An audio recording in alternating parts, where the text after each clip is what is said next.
Hello and welcome to the 2016 edition of Games That Didn't Win Game of the Year. We're going to kick things off with Goner. Somewhere between the release of Spelunky and now, people forgot that roguelike design wasn't about maximising the amount of hashtag content and playtime in your game. No, Goner is one of the best games of 2016 simply for using the unfortunately now cliche roguelike structure to create a sense of wonder and discovery as you bumble through its bizarre levels and wonder why a headless blob needs to kill demons to please his space whale girlfriend.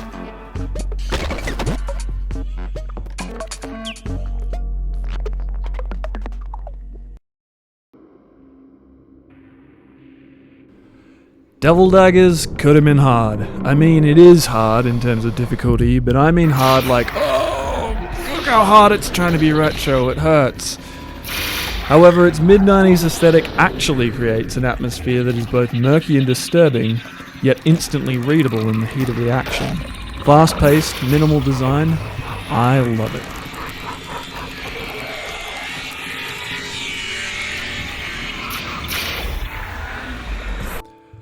Replica is the new Limbo, not because it's anything like Limbo, but because it's already gained legions of imitators. This game is close to perfect in terms of design familiarity. The game's puzzles aren't, hey, I gotta work out how to do this thing, but they're more, wait, I know how to do this thing, I do it every day. Also, props for basically remaking Gone Home using just pixel art and a single static screen.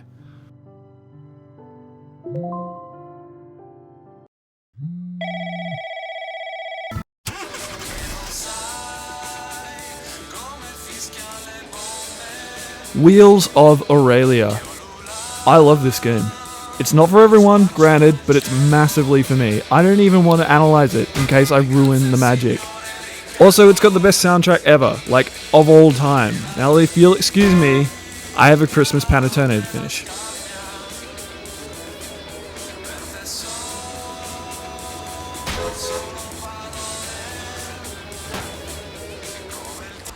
Before I tell you what my number one game of the year for 2016 was, I'm just going to go through a few honourable mentions.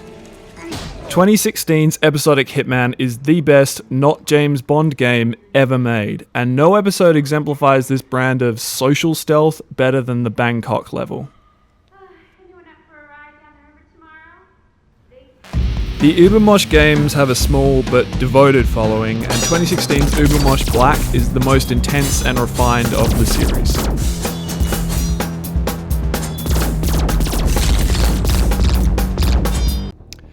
"1979 Revolution Black Friday uses the Telltale formula better than any game I've played to tell a story that may not have worked in a more traditional game system. Think about it, Reza. The laborers, the bazaris, they're the bread, the new. Mu Cartographer is a gem that has you figuring out the workings of an alien mapping device to create some beautifully magical moments. And here we are, my 2016 pick for Game of the Year. You can probably guess it already. Drum roll, please.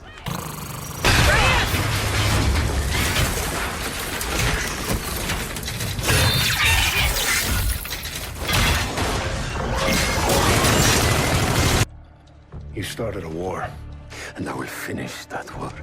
Let's do it.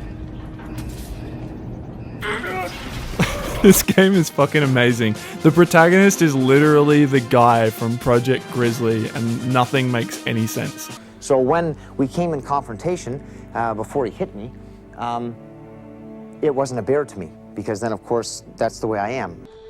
So who has the con, Gator? As the highest ranking officer on board, I believe you do, sir. Destroyer. Captain's place is on the bridge. Not this captain. Not today.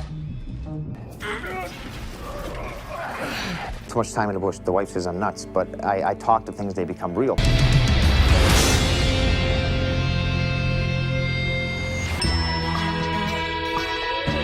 Okay, for real this time, yes, my game of the year is The Curious Expedition, and yes, it was number one on last year's list as well, but it was in early access and I don't care. The Curious Expedition is the most perfect balance between strategy game and roguelike survival. Endlessly replayable, the game's fine-tuned systems weave together seamlessly to create new and exciting emergent narratives. Don't let the game's roguelike influence scare you off. Seriously, unlike its contemporaries FTL and Darkest Dungeon, the Curious Expedition definitely balances randomness against its focus on player skill growth. If you've learned something and like how to deal with it, then you know how to deal with it forever. Any risks you take are on your head, and that's why this game is my game of the year for 2016.